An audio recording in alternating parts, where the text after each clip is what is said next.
ہم نے پرورش میں بھی بچیوں کے ایسے حالات اپنائے ہیں. میں بھی بتاؤں گا رسول کریم صلی اللہ تعالی علیہ وسلم نے اپنی بیٹیوں کی پرورش کیسی کی. سیدہ فاطمہ الزہرا سلام اللہ علیہا رضی اللہ تعالی عنہا فرماتی ہیں رسول کریم صلی اللہ تعالی علیہ وسلم سے اپنی پوری زندگی میں انہوں نے زیور کپڑے یا اپنی زندگی گزارنے کی کوئی چیز نہیں طلب کی. زندگی میں ایک ہی بار وہ آئی تھی غلام مانگنے کے لیے, تب بھی رسول کریم صلی اللہ علیہ وسلم نے ان کو تسبیح سے نوازا, تسبیح دے کر کے بھیجا, اپنے کام خود کرنا انہیں سکھایا. آج ہم اپنی بیٹیوں کی تربیت میں کیا کرتے ہیں؟ جب تک تمہارے گھروں میں بچیاں ہیں تم لاڑ پیار سے خوب پالتے ہو, ٹھیک ہے, اچھی بات ہے, بچیوں کے ساتھ نرم اچھی محبت, ان کے ساتھ شفقت و محبت ضرور ہونی چاہیے, لیکن امور خانہ داری اگر تم نے اسے نہیں سکھایا, میرے عزیزو, جس گھر میں یہ بیاہ کر کے جاتی ہے اس کے شوہر کا باپ, اس کے شوہر کی ماں جتنے بھی اچھے ہوں, لیکن ساس ساس ہوتی ہے, سسر سسر ہوتا ہے, ماں اور باپ تم ہو, پھر وہاں اس کی تمام چیزوں کو دیکھا جائے گا. اگر وہ امور خانہ داری میں برابر نکلی تو وہ لوگوں کی نظر میں محبوب رہے گی, اچھی رہے گی. لیکن اکثر حالات ایسے بگڑے ہیں کہ ہم نے اپنی بچیوں کو لاڈ و پیار سے پالا, کچھ بھی نہیں سکھایا, نہ والدین کے ادب و احترام سکھائے, نہ بڑوں کے ساتھ گفتگو کرنے کے سلیقے ہم نے سکھائے, نہ لوگوں سے مل کر بات کرنے کے انداز ہم نے سکھائے. بچیاں کھیلتے کھیلتے ایسی بڑی ہو گئی, کیونکہ باپ کی نظر میں 25 سال کی بیٹی بھی جو ہے وہ بچی ہی ہوتی ہے. ارے ہماری ابھی تو چھوٹی بچی ہے, تمہارے لیے بچی ہے لیکن دنیا کے لیے نہیں. بلکہ بچیاں جب تمہاری 5 سال کی ہو جائیں اسی وقت سے تم اس کی تربیت کی فکر کرنے لگ جاؤ, بلکہ اسلام نے اس سے قبل تربیت کا تمہیں سلیقہ دیا ہے. سیدہ کائنات فاطمہ الزہرا رضی اللہ تعالیٰ عنہا اس وقت اپنی ماں خدیجۃ الکبریٰ رضی اللہ تعالیٰ عنہا کو کفن پہنا رہی تھی جب ان کی عمر 3 سال کی تھی. 3 سال کی عمر تھی اس وقت وہ اپنی ماں خدیجۃ الکبریٰ رضی اللہ تعالیٰ عنہا کو کفن پہنا رہی تھی. کوئی بچی یہ کام کرے گی؟ حضور پاک صلی اللہ تعالیٰ علیہ وسلم حرم کعبہ میں آئے ہیں نماز کے لیے, سجدہ کر رہے تھے, ایک ظالم وحشی درندے نے اونٹ کی گندی وہ جڑی لا کر حضور کی پیٹھ پر ڈالا. اس وقت کوئی نہیں دیکھ رہا تھا, ننھی سی یہ فاطمہ دوڑتی ہوئی آئیں جب ان کی عمر 5 سال کی تھی, 4.5-5 سال کے بیچ میں, پوری حضور کی پیٹھ مبارکہ اپنے ہاتھوں سے صاف کیا. رسول کریم صلی اللہ تعالی علیہ وسلم کو کوئی بھی چیز نہ لگے, حضرت فاطمہ تو 5 سال کی عمر میں اس کا خیال کرتی تھی. عزیزان گرامی, وہ تربیت اس انداز سے ہوئی تھی کہ امور خانہ داری میں وہ پورا کمال رکھتی تھی. اور اس کے بعد حضور صلی اللہ تعالی علیہ وسلم کی یہ بیٹیاں گھروں میں کھانا بنانا خود جانتی تھی. حضرت خدیجہ کے انتقال کے بعد گھر پورا چلانے کی ذمہ داریاں حضور کی بیٹیوں کے اوپر تھی. حضرت فاطمہ رضی اللہ تعالیٰ عنہ نے تو 5 سال کی عمر سے ہی چولہا سنبھالا تھا.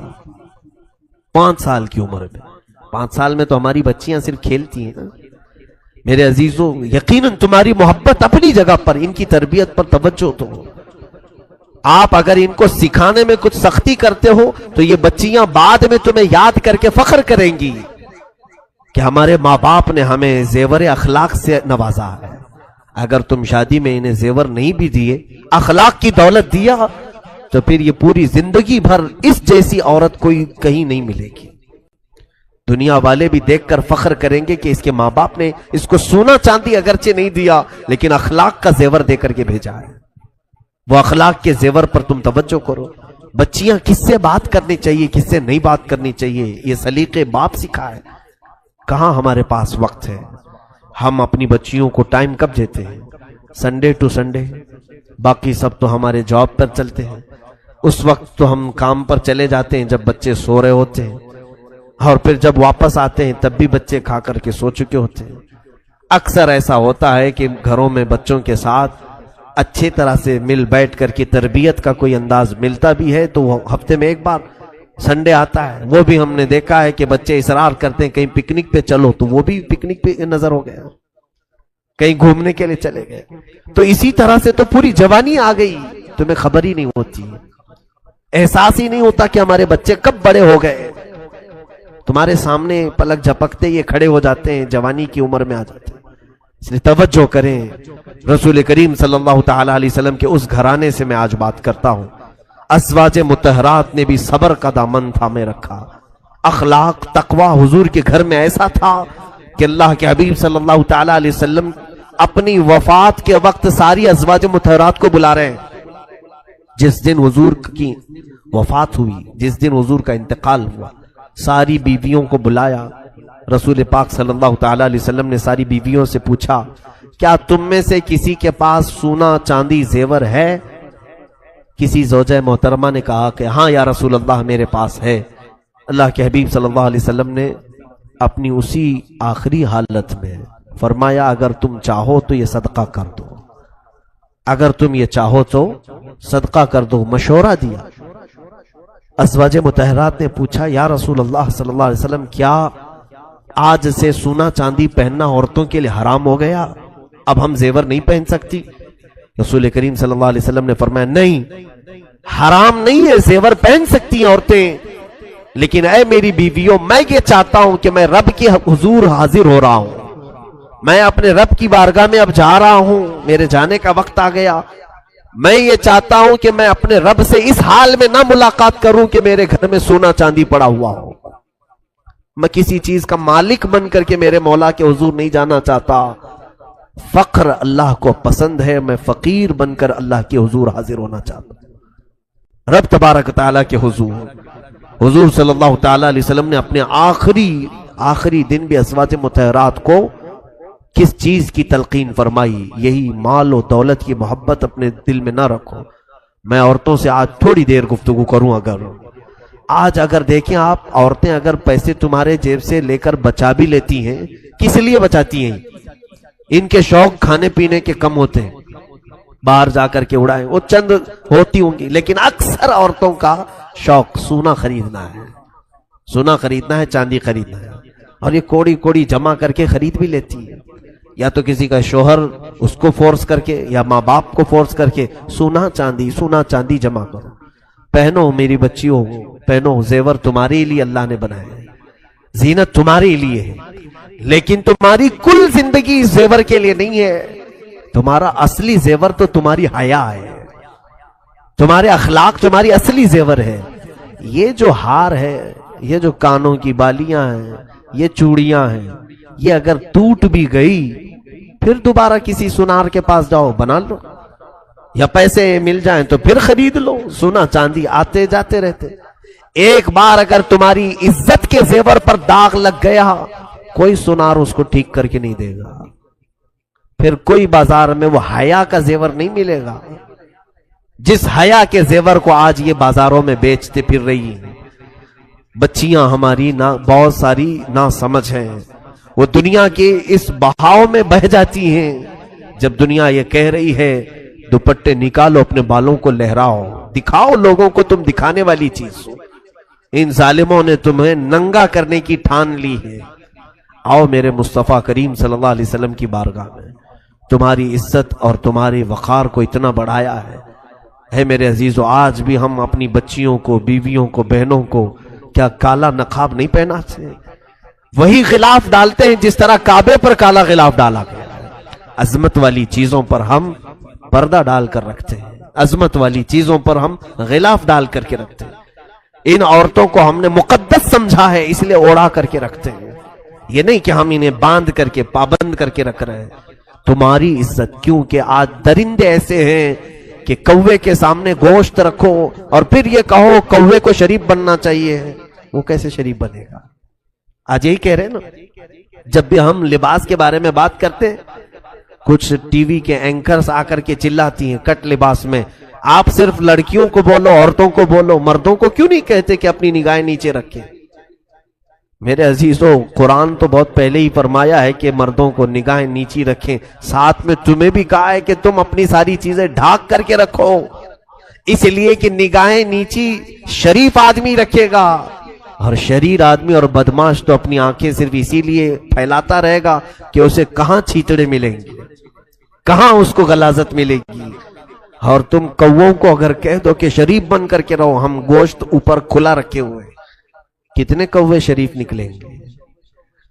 کسی سے اگر تمہاری برادری ہو، تعلق ہو، تو وہ کوا ہو سکتا ہے گوشت چھوڑ کے چلا جائے، ورنہ تو کوے کے اندر ہرس ہے، لالچ ہے، وہ ٹھوک مارے گا، گوشت اٹھا لے جائے گا۔ آج ہماری بچیوں کے ساتھ جو ریپ کے کیسز بڑھتے جا رہے ہیں، اس کی ایک اہم وجہ یہ بھی ہے ان کا اظہار، ماڈرن کلچر۔ میرے عزیزو، میری یہ بات جو ہے نان مسلم بھی ایکسپٹ کرتے ہیں، بہت سارے جو مسلمان نہیں ہیں وہ بھی اس بات کو سراہتے ہیں۔ حقیقت ہمارا جو کلچر ہے، ہمارا جو مشرقی کلچر ہے، یہ اس میں الحمدللہ بہت عافیت ہے۔ اگر تم ماڈرن کلچر کی بات کر کے مغربی تہذیب کو لانا چاہتے ہو، ویسٹرن کلچر، تو اس میں تو یہ ہے کہ ماں کون ہے وہ بھی بچے کو معلوم نہیں، باپ کتنے ہیں وہ بھی معلوم نہیں۔ اس کلچر کو تم پسند کرتے ہو جہاں گدھے اور بیل، کتے اتنا نہیں زنا کرتے ہوں گے جتنا مرد اور عورتیں سڑکوں پر کرتے ہیں۔ کیا وہ کلچر تمہیں پسند ہے؟ جنگل کی طرح اگر جانوروں کی طرح جینا پسند ہے تو پھر معاشرے میں رہنے کا مطلب کیا ہے؟ میرے عزیزو، اسلام کے اقدار کو سمجھو۔ اسلام نے تمہیں عزتوں سے نوازا ہے۔ مرد یقیناً اپنی نگاہوں کی حفاظت کرے، لیکن بچیاں اپنے جسموں کو ڈھانکیں، اپنے جسموں کی نمائش نہ کریں۔ حدیث پاک میں ہے جو عورت صرف خوشبو لگا کر اس لیے نکلتی ہے، خوشبو لگانا منع نہیں ہے، لیکن اس کی نیت اگر یہ ہے کہ بازار میں لوگ میری طرف متوجہ ہو جائیں، میری خوشبو کو سونگیں، سپرے لگا کر، پرفیوم لگا کر عورتیں جس طرح سے چلیں، حدیث پاک میں موجود ہے۔ فرمایا رسول کریم صلی اللہ علیہ وسلم نے کہ وہ زنا کرنے والی عورت ہے، کہ اس نے لوگوں کو زنا کی دعوت دی، کتنوں کی خواہشوں کو بھڑکایا، کتنوں کی نگاہوں کو خراب کیا، یہ مرکز گناہ بن جاتی ہے۔ اور ایک حدیث پاک میں اگر کسی اجنبی مرد نے تمہارے جسم کو بلا حجاب چھوا، زنا بہت دور کی بات ہے، ایک عورت کے ساتھ دوسرا مرد اگر بغیر کسی شرعی تعلق کے چھوا ہے، چھونے کی بات آئی ہے، زنا کی نہیں، چھوا ہے، تو اس عورت پر قبر میں اللہ تعالیٰ 99 سانپ مسلط کرے گا۔ اس میں سے ایک سانپ اتنا قوت والا کہ اس صرف پونچھ اگر پہاڑ پہ مارے تو پہاڑ پھٹ جائے گا، وہ اس عورت کی قبر پر سانپ مسلط کیے جائیں گے۔ تو اپنے جسم کو کسی کے حوالے ہرگز نہ کرو جب تک تمہارا نکاح نہ ہو جائے۔ اللہ تعالیٰ کی امانت ہو تم، ہماری بچیاں یہ دین اسلام کی امانت ہے، بلکہ میں تو کہتا ہوں رسول پاک صلی اللہ تعالیٰ علیہ وسلم کی عزت تمہارے دوپٹوں کے ساتھ ہے۔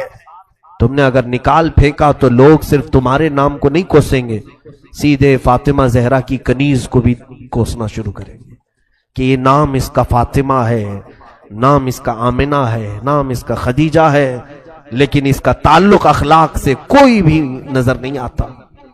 عزیزان گرامی، میں بچیوں سے کہہ رہا تھا سونے اور چاندی کے اکٹھا کرنے میں جو دنوں رات لگا کر پیسے جمع کرتی ہیں، ٹھیک ہے جمع کر لیا، سونا بھی جمع کیا، چاندی بھی جمع کیا، پتہ ہے میں نے دیکھا ہے، اور جب اس کا انتقال ہو جاتا ہے گھر میں پردہ کر لیا گیا، ایک خاتون کا انتقال ہو گیا ہے، سب سے پہلے گھر کی عورتیں، بچیاں ہوں اس کی یا بہنیں ہوں یا اس کے رشتہ دار ہوں، آ کر کے سب سے پہلے وہی سونا نکالتی ہیں اس کے کانوں سے، اس کے گلے سے وہ ہار نکال لیتی ہیں، اس کے ہاتھوں سے وہ چوڑیاں نکال لیتی ہیں، پائل نکال لیے جاتے ہیں۔ تمہاری روح کیا نکلی کہ تمہارے گھر والے تمہارا پورا سونا تم سے سلب کر لیے، جس کے لیے تم کوڑی کوڑی جمع کرتے تھے۔ لیکن مجھے بتاؤ کہ جس بچی نے قرآن پاک کی کوئی سورہ یاد کی اور اس کی روح نکلی، مجال ہے پوری دنیا میں کہ کوئی آ کر کے تمہارے سینے سے وہ چھین کے دکھائے، نکال سکتا ہے کوئی؟ تمہارے سینے میں وہ جو چیز محفوظ تھی وہ قبر میں بھی رہے گی۔ بلکہ حدیث پاک میں یہ ہے کہ جس نے قرآن کے حلال کو حلال سمجھا اور اس کے حرام کو حرام سمجھا اور اس کے پاس سینے میں قرآن کا کوئی حصہ محفوظ رہا تو اس سینے کو قبر کی مٹی بھی نہیں کھائے گی۔ دنیا والے تو چھوڑے، یہاں جس زیور کے لیے آج بچیاں ہماری جان توڑ کوشش کر رہی، میں کہتا ہوں خاطر خواہ زیور اگر تمہیں مل جائے، ایک میانہ روی، بہت زیادہ بھی نہ ہو اور بہت زیادہ بخالت بھی نہ ہو، اگر ہے تمہارے پاس مال تو جتنا تم اپنے سٹیٹس کو دیکھو، اپنے درجات کو دیکھو، اسی اعتبار سے اپنے زیور کو خریدو اور استعمال کرو. میں حرام بھی نہیں کہہ رہا ہوں. عورتیں ضرور اپنی بالیاں پہنے، چوڑیاں پہنے، ہار پہنے. ہم تو عورتوں کو زینت کے لیے یہ تمام چیزیں دلا بھی سکتے ہیں، لیکن درمیانی راستہ اختیار کریں. اس میں اتنا بھی زیادہ نہ ہو کہ کوئی غریب بچی دیکھ کر کے للچانے لگ جائے، کاش میرے پاس مال ہوتا میں بھی ایک بڑا ہار لے لیتی. ایسا بھی نہ ہو کہ کئی بچیاں ہمارے نکاح میں چلی جاتی ہیں، ان کے پاس ایک چھوٹی سی بالی بھی نہیں ہوتی کان کی. ان کے لیے ایسا وقت نہ آئے کہ تمہیں دیکھ کر کے وہ افسوس کرنے لگے. عزیزان گرامی، میانہ روی اختیار کریں، درمیانہ راستہ اختیار کریں. رسول کریم صلی اللہ تعالی علیہ وسلم کے اس گھرانے میں کبھی ایسا ہوا ہے کہ حضور صلی اللہ تعالی علیہ وسلم تشریف لائے ہیں، 3 دن تک 4 دن تک کسی بھی زوجہ مطہرہ کے گھر میں چولہا نہیں جلایا جاتا، کھانا ہی نہیں بنتا تھا.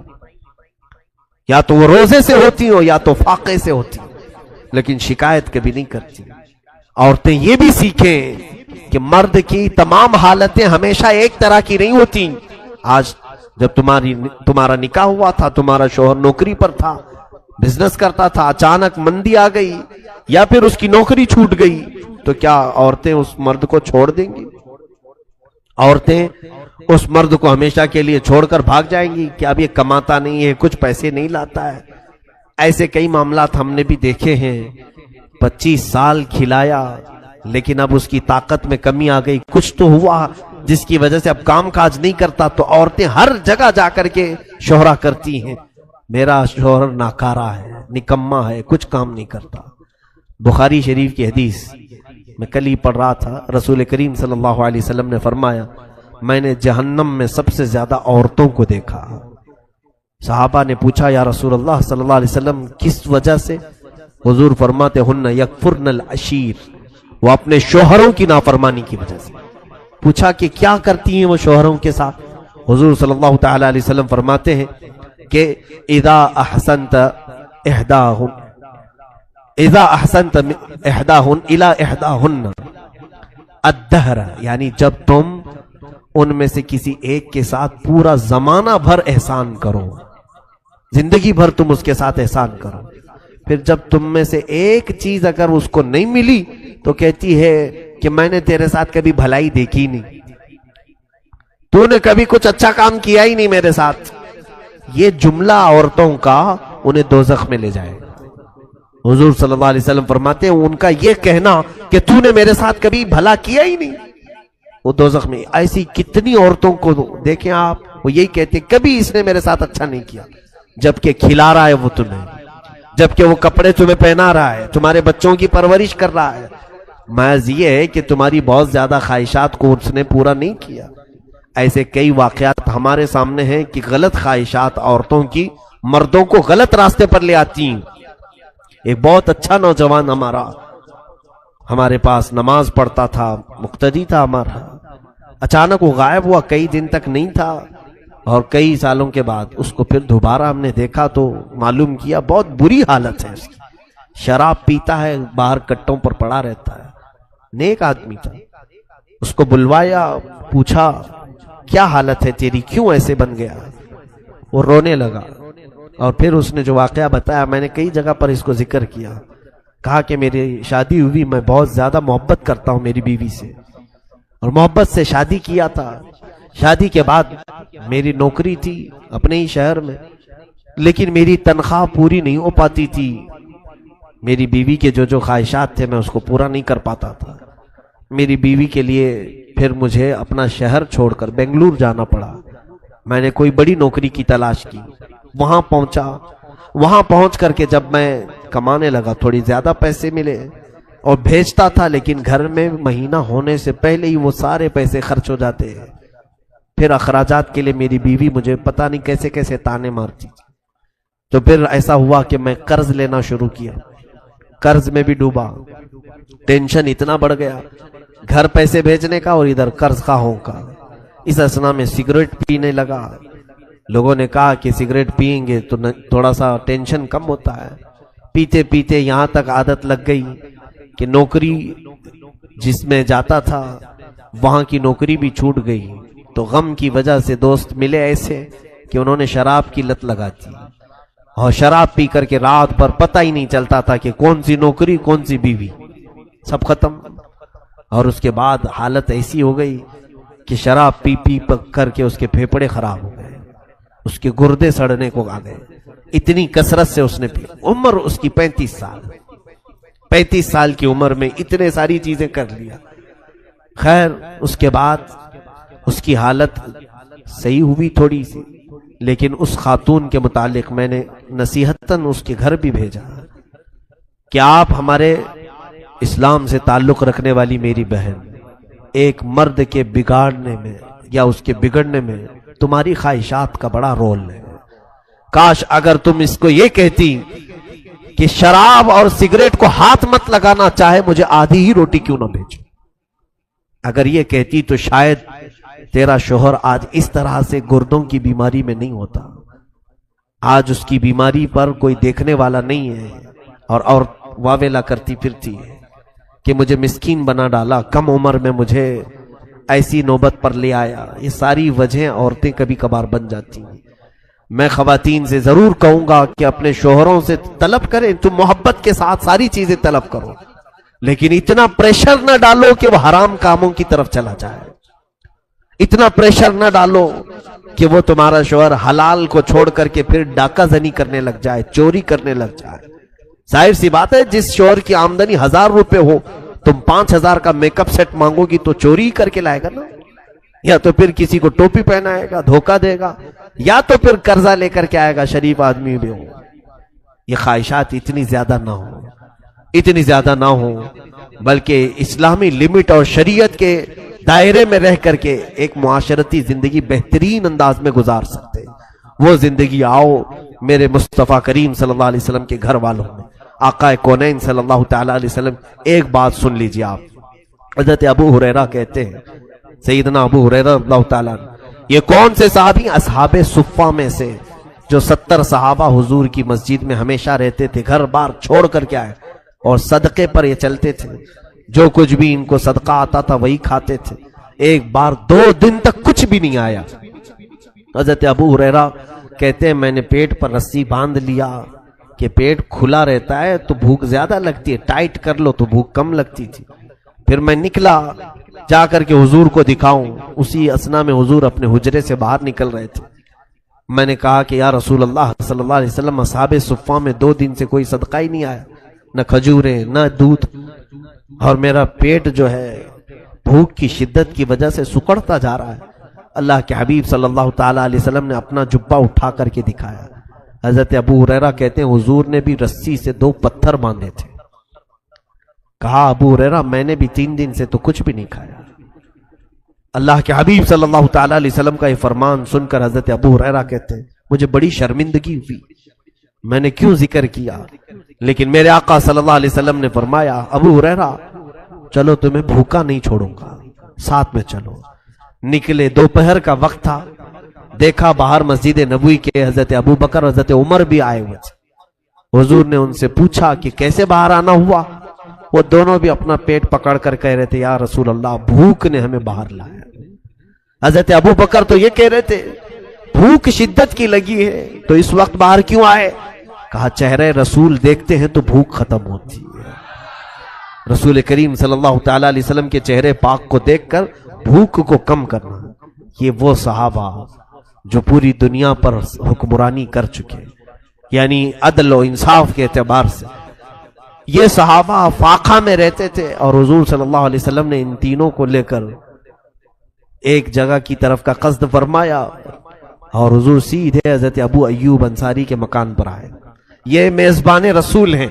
جس وقت میرے آقا مدینے میں اترے تھے تب بھی پہلے ان کے ہی گھر پہ اترے.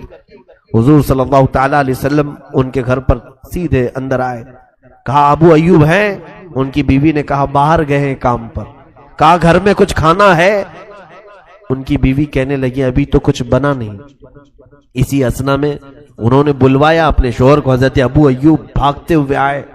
کہا دوپہر کے وقت رسول خدا صلی اللہ علیہ وسلم کا میرے گھر پر آنا. اور انہوں نے اپنی بیوی سے کہا 6 مہینے کی بکری کا ایک بچہ ہے، جلدی ذبح کرو اور اسے کھلا دیتے ہیں. انہوں نے بکری کو ذبح کیا. رسول کریم صلی اللہ تعالی علیہ وسلم کے لیے سالن بنا. کتنے لوگ تھے؟ ابو بکر، عمر، حضرت ابو ہریرہ رضی اللہ تعالیٰ عنہ. حضور صلی اللہ تعالی علیہ وسلم دسترخوان پر بیٹھے ہیں، سالن بنا. حضرت ابو ہریرہ فرماتے ہیں اس گوشت کے سالن کی خوشبو آدھی بھوک ختم کر چکی تھی. حضرت ابو ایوب نے جب وہ سالن پیش کیا دسترخوان پر، سنیے میرے عزیز ہو، اللہ کے حبیب صلی اللہ علیہ وسلم فرماتے ہیں ابو ایوب ایک اور برتن ہو، ایک اور کھٹوری ہو تو لے آؤ. وہ لے آئے. سالن کو حضور نے آدھا آدھا کیا اور کہا جاؤ میری بیٹی فاطمہ کے گھر پہنچاؤ، 8 دن سے وہ فاقے میں ہے. فاطمہ کا 9واں دن ہے آج فاقے کا. حضور پاک صلی اللہ تعالی علیہ وسلم کی لخت جگر سیدہ کائنات، لیکن انہوں نے احساس تک نہیں ہونے دیا. حضرت ابو ہریرہ کہتے ہیں اصحاب صفہ کا جو چبوترا تھا کہاں ہے جانتے؟ حضرت فاطمہ کے گھر سے لگ کر کے تھا، جہاں یہ اصحاب صفہ بیٹھتے ہیں بی بی فاطمہ کے گھر سے لگ کر کے تھا. حضرت ابو ہریرہ کہتے ہیں 9واں دن فاطمہ کے فاقے کا ہے، ہم 2 دن میں صبر نہ کھا کر باہر نکل آئے، فاطمہ کے گھر سے چوں کی آواز تک نہیں آتی تھی. وہاں حسنین کریمین بھی پل رہے ہیں، مولا علی شیر خدا بھی ہیں. ان کا مسجد میں آنا جانا کسی کو احساس تک نہیں دلاتا تھا کہ گھر میں کوئی چیز کی کمی ہے. یہ اہل بیت کا گھرانہ ہے میرے عزیزوں. جتنے بھی ان کے تذکرے کیے جائیں وہ کم ہے. انہوں نے پوری دنیا کو جینے کا ایک مزاج دیا ہے. آج سب سے زیادہ اگر ہم اپنے اندر کی خرابیاں ختم کر سکتے ہیں تو 2 چیزیں، قناعت اختیار کرو، جتنا ملے اس پر صبر، اس کو قناعت کہتے ہیں. آج رب تبارک و تعالیٰ نے مجھے جو دیا ہے یہ بہت ہے، کافی ہے. یہ ایک بار کہہ کر کے تو دیکھو، مولا تعالیٰ بے انتہا پھر تمہیں نوازتا ہی رہے گا. ہر بندہ یہ کیا کہتا ہے ابھی بس نہیں ہوا، ارے اتنے سے تھوڑی نہ چلتا ہے. ایک نوکری کرنے والا پھر آ کر کے کہتا ہے حضرت اور ایک نوکری کرنا چاہتا ہوں خالی ٹائم میں. کہا اتنے سے کافی نہیں ہو رہا ہے. کہاں اتنے سے ہو پائے گا، بمبئی کی مہنگائی ہے، جبکہ کھانا پانی ساری چیزیں چل رہی ہیں. قناعت کرنا کا اگر تمہارے اندر مزاج پیدا ہو گیا تو یہی تمہارے اسی انکم کو اللہ تعالیٰ اتنی بڑی بنائے گا کہ تم اپنا گھر چلا کر کے بھی کئی لوگوں کو قرضے دیتے رہو گے. برکت اس کا نام ہے، برکت کثرت کا نام نہیں. آپ اگر یہ سوچ کر کے بیٹھے ہوئے کہ اگر آپ کی تنخواہ آج 25,000 ہے اور پڑوسی کی تنخواہ 1 لاکھ ہے تو یہ مت کہنا کیا برکت ہے اس کے گھر. برکت نہیں، اس کے گھر میں کثرت ہے. کثرت یعنی بہت زیادہ ہے. زیادہ ہونے کو برکت نہیں کہتے. اگر تم 25,000 میں کھا پی کر کے کسی کے محتاج نہیں تو اس 1 لاکھ سے تمہارے 25 بہتر ہے، تمہارے پاس برکت ہے. تو یہ چیز اللہ کی بارگاہ میں طلب کرو کہ مولا جتنا تو عطا کرے اس پر مجھے صبر عطا کر. یا عورتیں بھی، مرد بھی، بچے بھی. بچوں کی تربیت میں ایک خاص عنصر یہ جو ہمارا ہوتا ہے، یہ ضروری نہیں کہ تمہارے بچے جو بھی طلب کریں فوراً اس کو حاضر کر دو. یہ ہم لوگ چاہتے ہیں نا. کچھ لوگ تو کہتے ہیں ہماری کمائی آخر ہے کس کے لیے، انہی کے لیے تو ہے، جو مانگے وہ لا کر کے دے دو، جو طلب کرے وہ لا کر کے دے دو. یہ بری خصلت بچوں میں ہم نے ڈالی. اس کے بعد ہوتا یہ ہے کہ باپ سے تو مانگ سکتے ہیں لیکن پھر بعد میں دوسروں سے جب یہ وہی چیز مانگنے لگ جاتے ہیں ان کے منہ بگڑ جاتے ہیں. کیسی عورت ہے یہ کہ صرف مانگتی رہتی ہے، منہ کھلتا ہی رہتا ہے. کیوں؟ اس کا قصور کیا ہے؟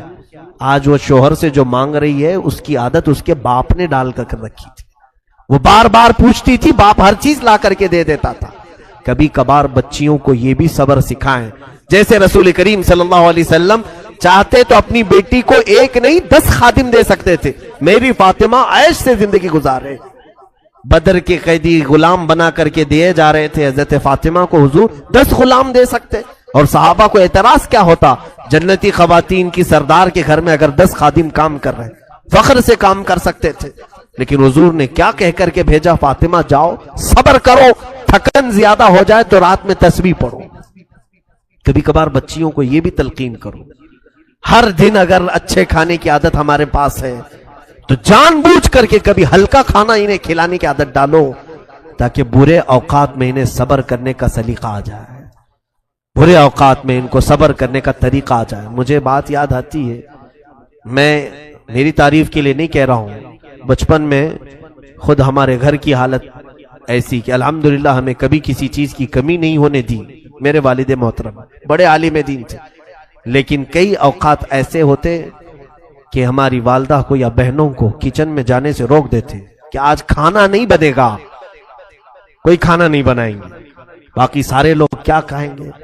سارے لوگوں کو چوڑا ہوتا ہے اس میں کیلا پیس کر کے وہی کھلا دیتے. سخت ترین ہوتا، چبانے کے لیے کتنا ٹائم لگ جاتا. یہ آج ہمیں احساس ہوتا ہے کہ کبھی کبھار یہ سخت چیزیں بھی ان کے حلق سے اتارو تاکہ زندگی گزارنے کے ان کو سلیقے آ جائیں. کیونکہ وقت زندگی میں ہمیشہ ایک طرح نہیں ہوتا. کبھی تم سب لٹ گئے، اگر کہیں تمہارے اوپر اچانک غریبی آ گئی تو یہ جو چٹخارے لگے ہوئے زبان کے پھر کیا کرو گے؟ روز اچھے کھانے کے جو مزے لگے ہوئے ہیں، اچانک اگر تمہارے پاس مال نہیں ہوگا تو پھر شیطان تمہارے اندر یہ کوشش کرنے کی یہ عادت ڈالنے کی کوشش کرے گا کہ چلو فلاں جگہ چوری کر لو تو تمہاری زبان کو سکون مل جائے گا. پھر آدمی اپنی لذتوں کے لیے یا تو کسی کو دھوکہ دیتا ہے یا چوری کرتا ہے. حتیٰ کہ کئی ایسے لوگ آج دنیا میں ہیں جو اپنے جسم بیچنے کا کاروبار بھی صرف اس لیے کر رہے ہیں کہ ان کی خواہشات بڑی ہیں، ان کی خواہشات زیادہ ہیں. اسی لیے قرآن پاک میں اللہ نے فرمایا ارأیت من اتخذ الہہ ہوا، اے محبوب آپ نے نہیں دیکھا ان لوگوں کو جنہوں نے اپنی خواہشات کو ہی اپنا خدا بنا لیا ہے. بہت سارے لوگ ہیں ایسے جنہوں نے اپنی خواہشات کو خدا بنا لیا ہے. میری خواہش اگر آج رات فلاں جگہ جانے کی ہے تو میں جا کر کے رہوں گا، کوئی مجھے نہیں روک سکتا. خدا کے لیے جو کام جس طرح بندہ کرتا ہے ویسے کچھ لوگ اپنی خواہشات کے لیے کرتے ہیں، اپنی خواہشات کے لیے سب کو چھوڑتے ہیں. ماں باپ چلاتے رہے رات بھر، نہیں میری خواہش ہے آج جانا ہے تو جانا ہے. یہ کئی لوگوں کی جو خواہشات ہیں انہوں نے اپنی خواہشات کو خدا بنا لیا.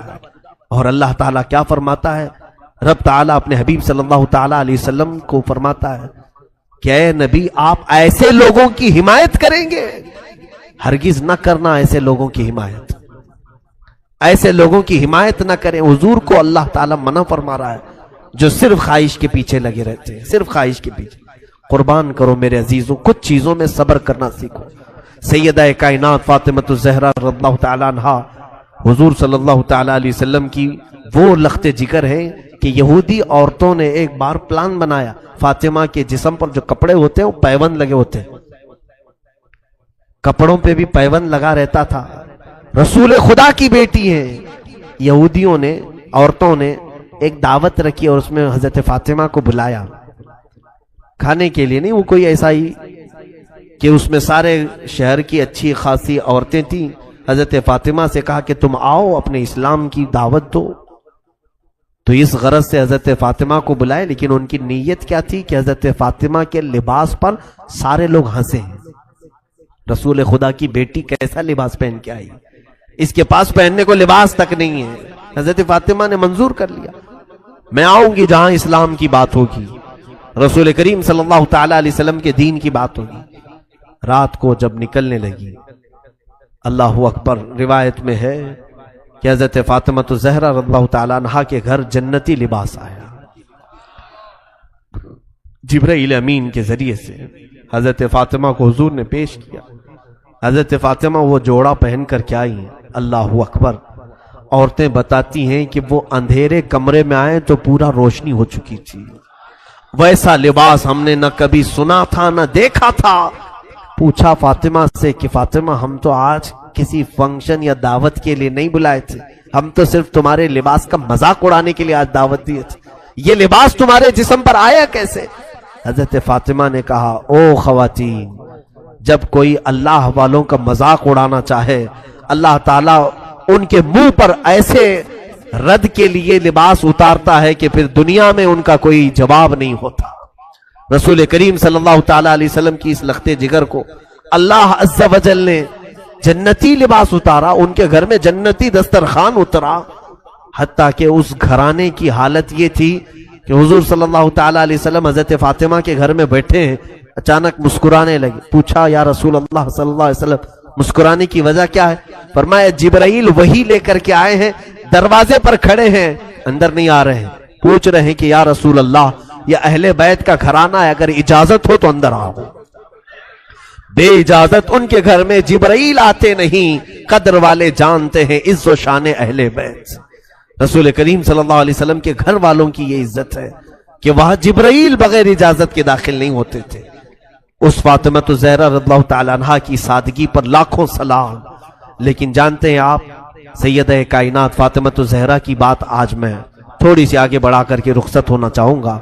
عورتوں کو بھی فکر کیا ہونی چاہیے، بچیاں اپنے باپ، اپنے شوہر اور اپنے بھائیوں کی بھی اگر آج فکر کر لیں، بہت ساری چیزوں سے یہ آزاد ہو جائیں گی، بہت ساری چیزوں سے آزاد ہو جائیں۔ ہو کیا رہا ہے کہ بچیوں کو ایسا لگتا ہے ہماری زندگی میں کل کام ہمارا مقصد کھانا بنانا، صبح دوپہر شام میں بچے ہوئے کپڑے دھلنا، ہانڈیاں مانجنا، اس میں سے بھی کوئی وقت بچ جائے تو سیریل دیکھنا، اس کے علاوہ ہمارا مقصد ہی نہیں ہے۔ میرے عزیزوں، سیدہ کائنات فاطمہ الزہرا کا ایک مقصد دیکھیں آپ۔ جانتے ہیں آپ رسول کریم صلی اللہ علیہ وسلم کی اس دختر نیک اختر جن کی ہمیشہ تمنا کیا رہتی تھی، فرماتی ہیں حضور صلی اللہ تعالی علیہ وسلم نے جب حضرت علی سے ان کا نکاح طے کیا تو مہر مقرر کرنے کے لیے حضور نے خود ان سے مشورہ کیا، حضرت فاطمہ سے۔ حضرت فاطمہ رضی اللہ تعالی عنہا اپنی وفات کے وقت، آخری دن ہے ان کی زندگی کا، جلدی جلدی کپڑے دھو رہی ہیں، گھر کا سارا سامان سلیقے سے لگا رہی، حسنین کریمین کو نہلا رہی۔ حضور کی وفات کے صرف 6 مہینے کے بعد آپ کا انتقال ہوا۔ ان 6 مہینوں میں حضرت فاطمہ کو کسی نے ہنستے ہوئے نہیں دیکھا تھا۔ 6 مہینے کے بعد حضرت فاطمہ الزہرا رضی اللہ تعالیٰ عنہ حسنین کریمین کو سارے کام کروا کر کے دے رہی۔ حضرت علی جلدی اندر داخل ہوئے، پوچھا کہ فاطمہ آج یہ اتنی تیزی سے کام کیوں ہو رہے ہیں؟ کہا میرے شوہر نامدار رفیق حیات، میں چاہتی ہوں کہ حسنین کریمین کو آخری بار اپنے ہاتھوں سے نہلاؤں دھلاؤں، مجھے معلوم نہیں کہ میرے بعد انہیں اب کون پہنائے گا، مجھے لگتا ہے کہ میری زندگی کی آخری ساعتیں آ گئی۔ تو حضرت علی نے غمناک لہجے میں دیکھا تو حضرت فاطمہ اندر گئی، ایک طاق میں سے ایک چٹھی لے آئی، کہا کہ یہ چٹھی کھولنا مت، میرا انتقال ہو جائے تو میری قبر میں ہی میرے سرانے پر رکھ دینا، دفن کر دینا اس کو۔ مولا علی شیر خدا رضی اللہ تعالیٰ عنہ اپنی اس رفیق حیات سے ہمیشہ راضی رہے، ہمیشہ راضی رہے۔ حضرت فاطمہ سے کہتے، فاطمہ کیا یہ راز مجھے بھی نہیں بتاؤ، اس چٹھی میں کیا ہے، کیا لکھا ہوا ہے؟ سیدہ فاطمہ زہرا رضی اللہ تعالیٰ عنہ فرماتی، اے میرے سرتاج علی مرتضیٰ، جب آپ سے میرے نکاح کی بات ہو رہی تھی، رسول پاک صلی اللہ علیہ وسلم گھر تشریف لائے، کہا فاطمہ علی کے بارے میں تمہارا کیا خیال ہے؟ علی اخلاق میں بہت بلند ہے، علی تہجد گزار ہے، تقوی شعار ہے، کیا میں تمہارا نکاح علی کے ساتھ کروں؟ اور مہر میں علی کو میں نے 400 مسقال چاندی کی بات کی ہے، کیا تم اس بات سے راضی ہو؟ باپ اپنی بیٹیوں سے پوچھے نکاح کے متعلق، یہ بھی سنت مصطفیٰ ہے۔ حضور صلی اللہ تعالی علیہ وسلم نے جب یہ ذکر کیا، سیدہ کائنات فاطمہ الزہرا نے عرض کیا، آقا علی سے نکاح تو منظور ہے لیکن مہر یہ منظور نہیں، مہر یہ کم ہے، 400 مسقال اس زمانے کے بہت ہو جاتے ہیں۔ رسول پاک صلی اللہ تعالی علیہ وسلم نے فرمایا، اے فاطمہ تم مہر میں کیا چاہتی ہو بتاؤ، میں علی سے مطالبہ کروں۔ حضرت فاطمہ پوچھتی ہیں، یا رسول اللہ صلی اللہ علیہ وسلم کیا یہ میرا نکاح اللہ کی مرضی سے ہو رہا ہے؟ حضور صلی اللہ علیہ وسلم نے فرمایا، ہاں فاطمہ میں نے خواب میں دیکھا ہے، اللہ رب العزت کا حکم ہے کہ میں اپنی بیٹی کا نکاح فاطمہ کا نکاح علی کے ساتھ کروں۔ تب حضرت فاطمہ کہتی ہیں، تب تو پھر مہر زیادہ ہو، اللہ رب العزت اس نکاح کا معاملہ فرما رہا ہے، تو اے رسول پاک صلی اللہ علیہ وسلم 400 مسقال چاندی نہیں۔ پھر پوچھا کیا مہر چاہیے؟ حضرت فاطمہ کہتی ہیں، یا رسول اللہ صلی اللہ علیہ وسلم رب تعالیٰ سے آپ گزارش فرمائیں کہ علی کا نکاح فاطمہ سے اس مہر پر ہو کہ رسول پاک کی امت کی بخشش لکھ دی جائے، آپ کی امت کی مغفرت لکھی جائے۔ حضور پاک صلی اللہ علیہ وسلم آپ دیدہ ہو گئے، آپ دیدہ ہو گئے، رب تعالیٰ کے حضور سجدے میں گر گئے، اے رب ذل جلال، فاطمہ میری امت کی بخشش کا سوال کر رہی ہے، مہر میں اسے یہ چاہیے۔ روایات یہ بتاتی ہیں کہ اللہ رب العزت کی طرف سے حکم ہوا کہ اپنا سر اٹھائیں، آپ کی آدھی امت کی بخشش فاطمہ کا مہر ٹھہرا۔ حضور پاک صلی اللہ علیہ وسلم سے حضرت فاطمہ کہتی ہیں میں نے وہ لکھوا لیا تھا چٹھی میں تاکہ بروز قیامت میں میرے رب سے میرے حبیب کی امت کی بخشش کا سوال کروں۔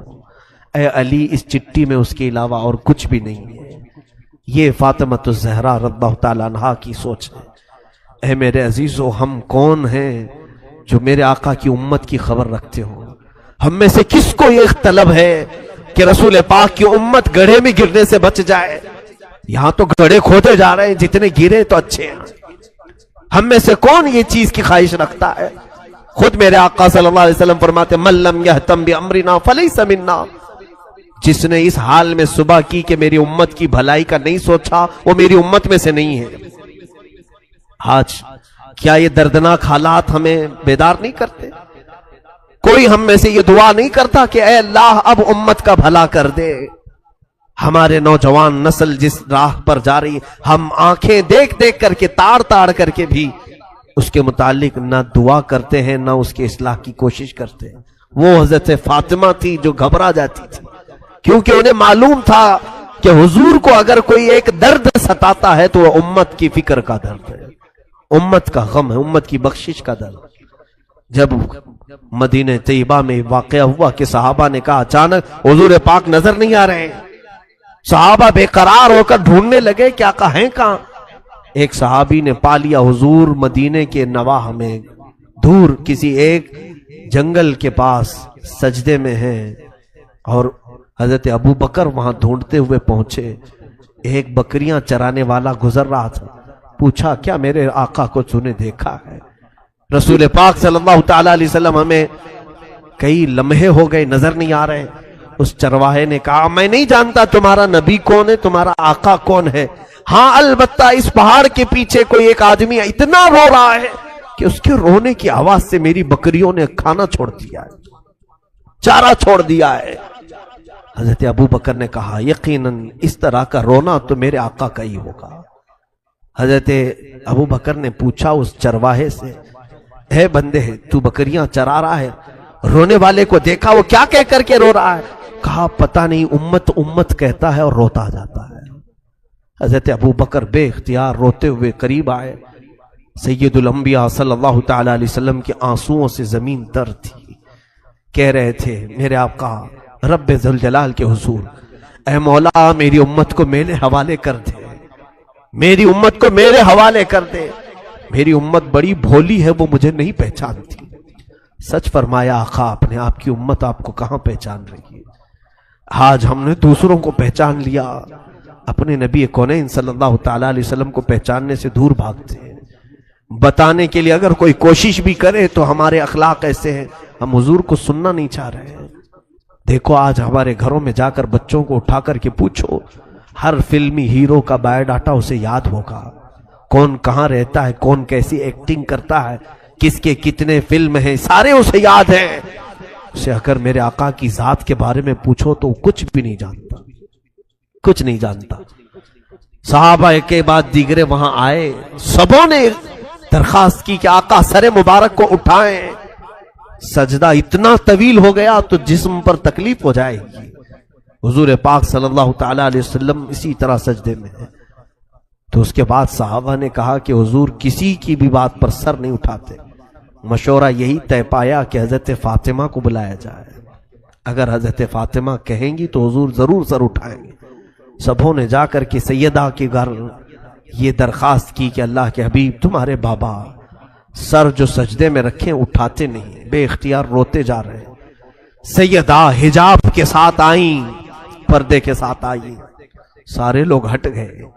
رسول پاک صلی اللہ علیہ وسلم کے کندھے پر ہاتھ رکھتی ہیں، کہتی ہیں بابا آپ کی فاطمہ آئی ہے، آپ سر اٹھائیں۔ رسول کریم صلی اللہ علیہ وسلم اسی حالت میں سر رکھے ہوئے تھے۔ ہم گنہگاروں کی تسبیح، آج ہم سجدے میں جاتے ہیں تو اپنی مطلب کی مانگنے کے لیے جاتے ہیں۔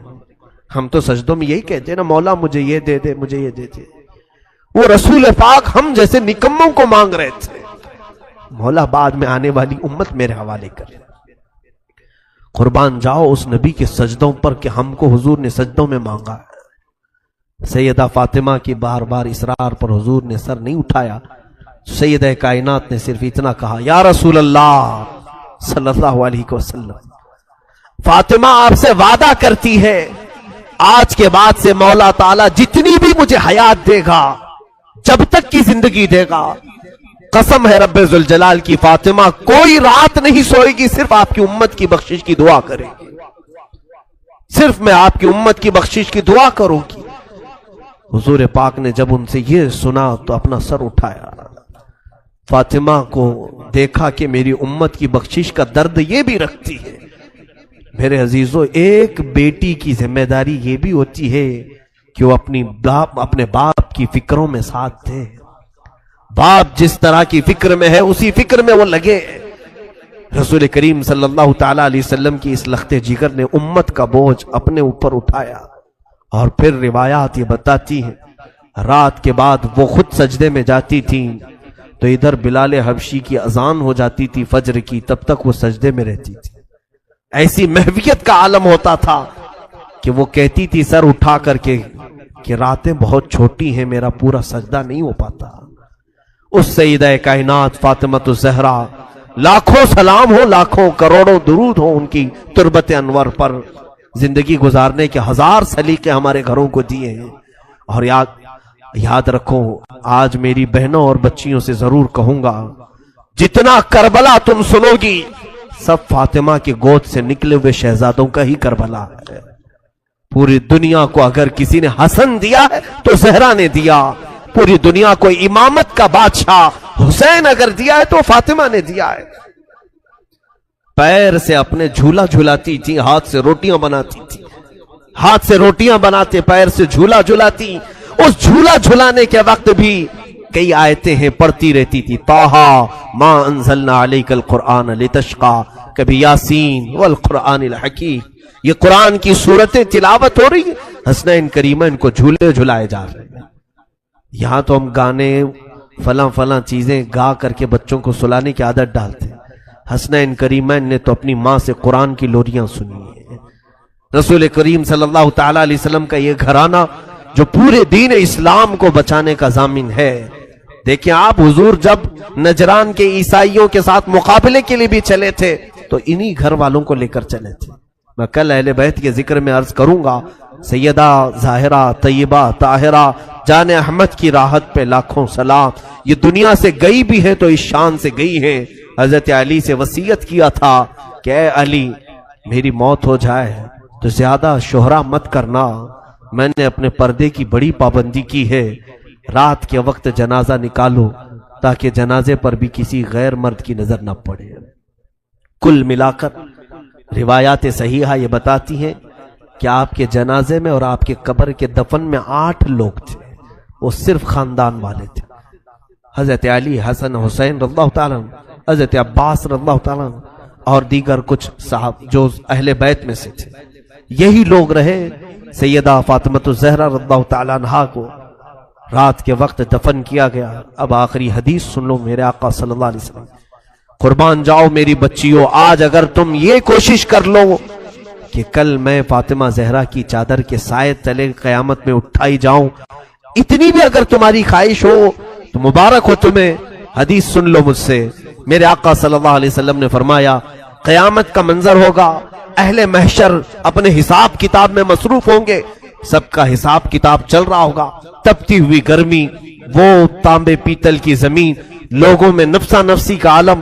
اچانک ایک منادی، ایک فرشتہ اعلان کرے گا، یا اہل محشر غضوا ابصارکم فإن فاطمہ بنت محمد تمر الی الجنہ. اے محشر کے میدان میں کھڑے ہونے والے لوگوں، سب اپنی نگاہیں نیچی کر لو، اس لیے کہ محمد عربی صلی اللہ علیہ وسلم کی بیٹی فاطمہ جنت کی طرف جا رہی ہے. 70,000 عورتوں کے جھرمٹ میں حضرت فاطمہ جنت میں جا رہی ہوں گی. قیامت کے دن بھی حکم ہوگا کہ نگاہیں نیچی کرو، نگاہیں نیچی کرو. شان والی فاطمہ جا رہی ہے، رسول پاک کی گھر والی جا رہی ہے. میرے عزیزوں، آج بچیوں کو یہ واقعات سنائیں، اپنی بہنوں کو یہ سیرتیں سنائیں، تاکہ ان کے اندر عفت، حیا اور جذبہ حجاب پیدا ہو۔ بے حیا عورتوں کے قصے سناؤ گے تو بے حیا بنیں گی، گندے سیریل اور گندے فلموں کو دکھاؤ گے تو ویسے ہی بننے کی عادتیں آئیں گی۔ کبھی کبھار میں عورتوں سے گزارش کروں گا، پوری زندگی ٹی وی پر نہ گزاریں، تھوڑا کبھی کبھار سیرت فاطمہ کو پڑھ لیا کریں، رسول کریم صلی اللہ علیہ وسلم کے گھر والیوں کی سیرت پڑھ لیا کریں۔ یاد رکھنا، اگر تم نے سیرت بھی پڑھ لی، آج حسن و حسین نہیں صحیح، غلام حسن اور غلام حسین تو ضرور پیدا ہوگا، تمہاری گودوں میں نونہال آئیں گے جو امت کی اصلاح کا کام کریں گے۔ میں دعا کرتا ہوں بارگاہ رب العزت میں، خدایا بحق بنی فاطمہ کہ برقول ایمان کنم خاتمہ، اگر دعوت امرت کنی ور قبول، منو دست دامان آل رسول۔ اے رب ذوالجلال، رسول پاک کے اس سخی گھرانے سے ہم سب کی محبتوں کو ہمیشہ قائم دائم رکھ۔ مولا رافضیوں سے، خارجیوں سے ہم سب کی حفاظت فرما۔ رسول اللہ کی اس آل جس آل میں ہر بچہ نور والا بچہ ہے، میرے مولا اس گھرانے کا فضل، ان کا سایہ، ان کا کرم ہم سب کے سروں پر قائم فرما۔ رسول اللہ کے گھر والوں کی برکتیں ہم سب کو نواز دے، ہماری بیویوں کو، بچیوں کو، ماؤں کو، بہنوں کو عفت، حجاب، حیا عطا فرما دے۔ اے کریم خدا ارحم الراحمین، جتنے اس محفل میں حاضر ہیں اور جو دور سے سن رہے ہیں، بچیاں، عورتیں، گھروں کی خواتین، سب کو مولا چادر زہرہ عطا فرما دے۔ قیامت کے دن مولا ہمارے گھر والیوں کو سب کو اس فاطمہ زہرا کی جھرمٹ میں جگہ عطا فرما دے، جس جھرمٹ میں فاطمہ زہرا رضی اللہ تعالیٰ عنہ جنت کی طرف جا رہی ہو، اسی جھرمٹ میں مولا ہماری ماؤں، بہنوں اور بچیوں کا حشر فرما دے۔ اے کریم خدا، آج پوری دنیا کو پھر سے فاطمہ کی ضرورت ہے، جو ایسی گود سے حسن و حسین پیدا کرے، جو کربلا کے واقعات کے بعد پھر سے اسلام کو زندہ کرے۔ مولا ہم سب کو ایسی خواتین عطا فرما، ایسے اصلاح کرنے والے بچے عطا فرما، ہمارے معاشرے کو نظر بد سے محفوظ فرما۔ کریم خدا ہماری مجلسوں کو اپنی بارگاہ میں قبول فرما، اور ہماری اس مجلس کو ہماری نجات کا ذریعہ بنا دے۔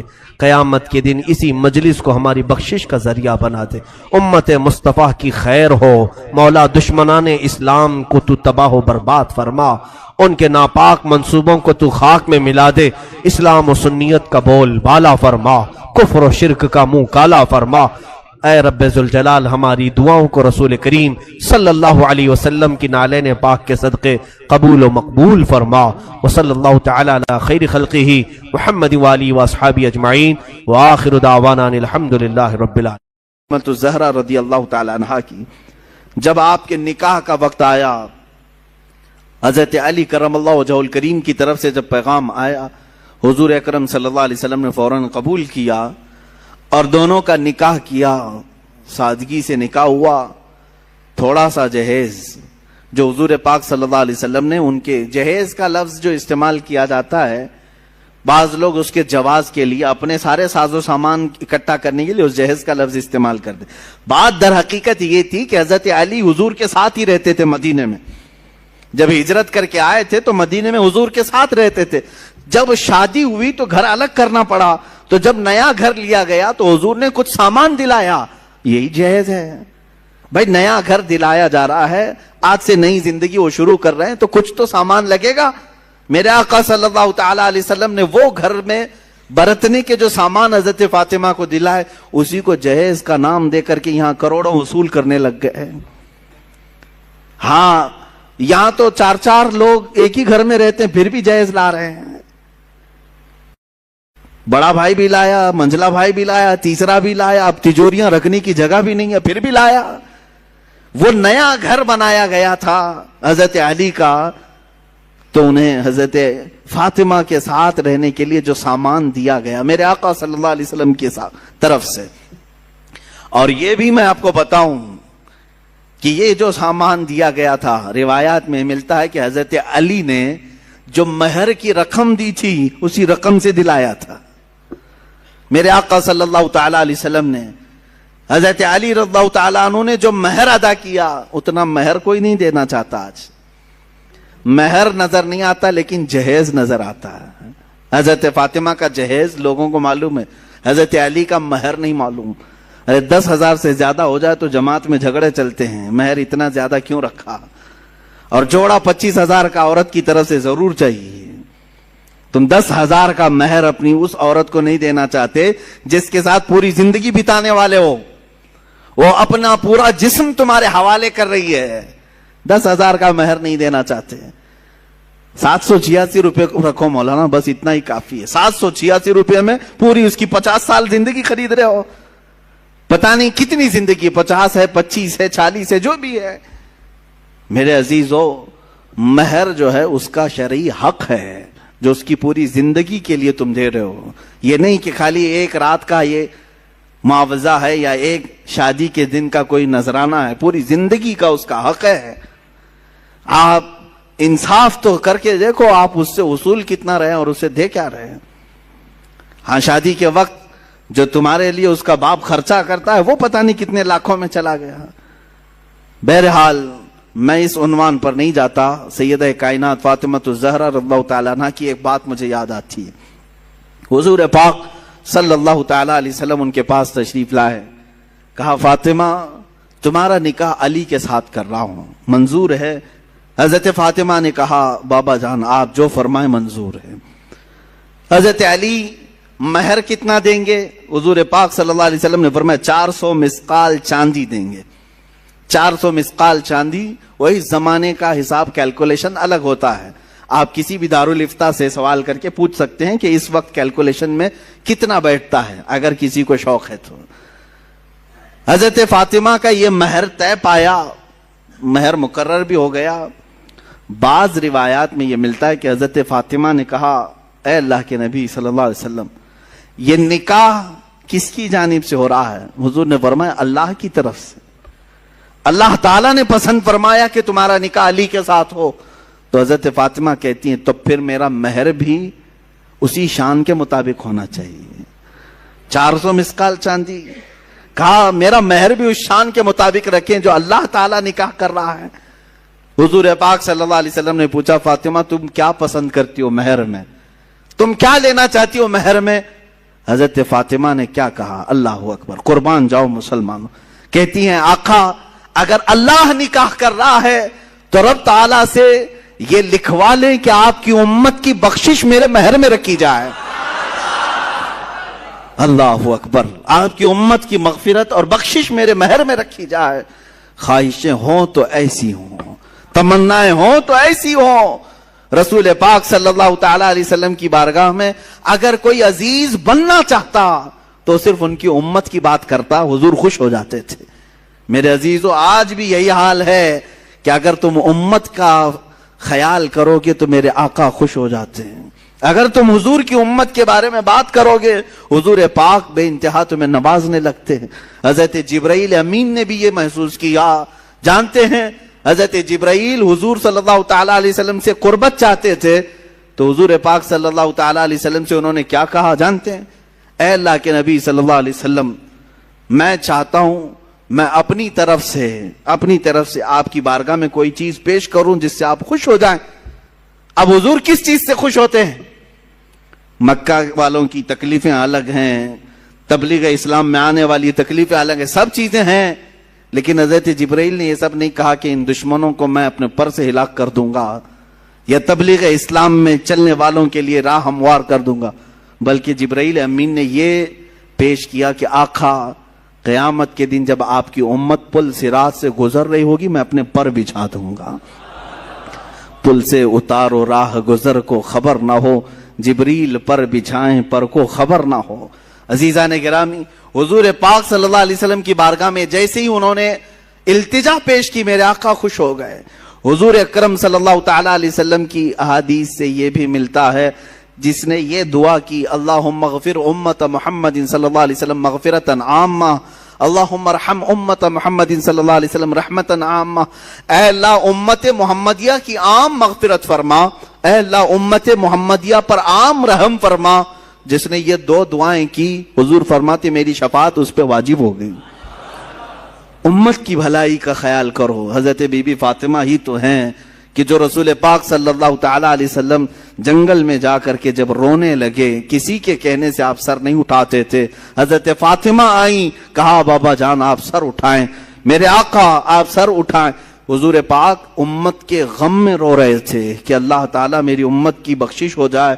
حضرت فاطمہ نے کیا کہا جانتے ہیں؟ حضور سے اتنا عرض کیا کہ یا رسول اللہ، جب تک آپ کی فاطمہ زندہ ہے کوئی رات سوئے گی نہیں، آپ کی امت کی مغفرت کی دعا کرتی رہے گی۔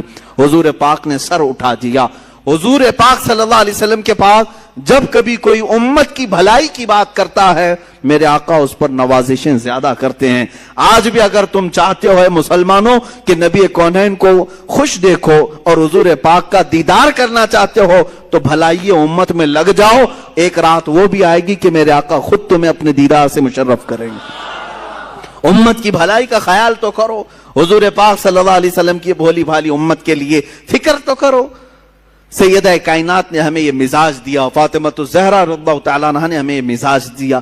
ساتھ ہی میں ہر اس بیٹی کو بھی کہتا ہوں جو اپنے باپ کا خیال کرے، اپنے باپ کا خیال نہیں کرتی ہے، وہ سوچے کہ حضرت فاطمہ رضی اللہ تعالیٰ عنہا حضور اکرم صلی اللہ تعالیٰ علیہ وسلم کا کس قدر خیال فرماتی تھی، ان کے تبلیغی مساعی میں کس طرح سے وہ شانہ بشانہ پھیرتی، کبھی اپنی جانب سے کوئی ایسی خواہشات نہیں کی۔ حضور پاک صلی اللہ تعالیٰ علیہ وسلم کی بارگاہ میں ایک مرتبہ آئی تھی، بس وہ غلام مانگنے کے لیے۔ جنگ بدر کے قیدی جو غلام بنائے گئے تھے وہ تقسیم کیے جا رہے تھے، وہ بھی مال غنیمت میں تھا۔ وہ حضرت علی رضی اللہ تعالیٰ عنہ کے کہنے سے آئی تھی۔ حضرت فاطمہ جنتی خواتین کی سردار ہونے کے باوجود گھر کے کام خود کرتی تھی، اتنا کہ ان کے ہاتھوں میں چھالے پڑے ہوئے تھے، چکی پیس کر، روٹیاں بنا کر اور گھر کے سارے کام کاج کرتے ہوئے ان کے ہاتھوں میں چھالے تھے۔ وہ کس کی بیٹی ہیں؟ رسول پاک صلی اللہ علیہ وسلم کی۔ آج تھوڑے سے کسی مالدار کی بیٹی کو کام لگا دو، جھاڑو لگانے کے لیے کہو، نخرے کرے گی، میرا یہ کام نہیں ہے۔ وہ رسول پاک صلی اللہ علیہ وسلم کی صاحبزادی ہیں، غربت کی وجہ سے نہیں۔ جس کو جنتی خواتین کا سردار کہا گیا ہو وہ چاہے تو ان کے لیے سونے اور چاندی کے پہاڑ چلا کریں، لیکن باوجود اس کے فقر و فاقہ انہوں نے پسند کیا۔ حضور پاک صلی اللہ علیہ وسلم کی بارگاہ میں آئی تھی، میرے آقا صلی اللہ علیہ وسلم نے یوں جواب میں ارشاد فرمایا، فاطمہ ایسا کیسے ہو سکتا ہے؟ بدر کے یتیموں کا حق باقی ہے، میں ان کا حق دیے بغیر تجھے کیسے غلام دے دوں؟ جاؤ، جب تھکن زیادہ ہو جائے کام کاج سے 33 بار سبحان اللہ پڑھو، 33 بار الحمدللہ پڑھو، 34 بار اللہ اکبر پڑھو، اللہ تعالیٰ تمہاری ساری تھکن دور فرمائے گا۔ اسی کو آج ہم تسبیح فاطمہ بھی کہتے ہیں، ہم نمازوں میں پڑھتے ہیں، نمازوں کے بعد پڑھتے ہیں۔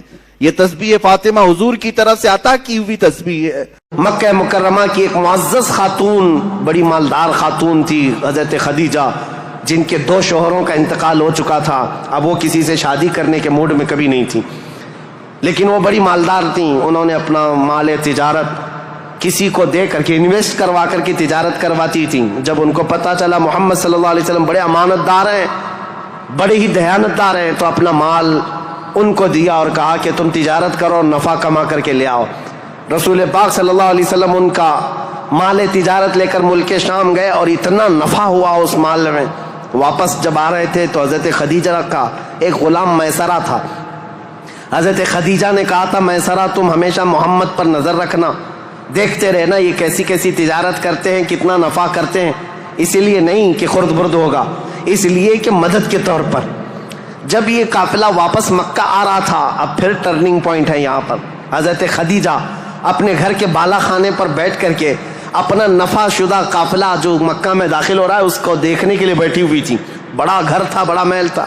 جب وہ اوپر سے نظارہ کر رہی تھی، وہیں سے دیکھ کر کے وہ گرویدہ ہو گئی کہ اتنی دور سے دیکھ رہی تھی، قافلہ صاف نظر نہیں آ رہا تھا لیکن چہرہ محمد سب سے زیادہ چمکتا ہوا نظر آ رہا ہے۔ حضرت خدیجہ کہتی ہے، میں نے چاند کو بھی اتنا تیزی سے چمکتے نہیں دیکھا جس طرح ملک شام سے یہ لوٹتا ہوا قافلہ محمد کا چمکتا ہوا چہرہ لے کر آ رہا تھا۔ حضرت خدیجہ کہتی ہے، عجیب حالت تھی، قافلہ تو تجارت کر کے آ رہا ہے لیکن میں نے دیکھا اس قافلے کے اوپر جو دھوپ کا وقت ہے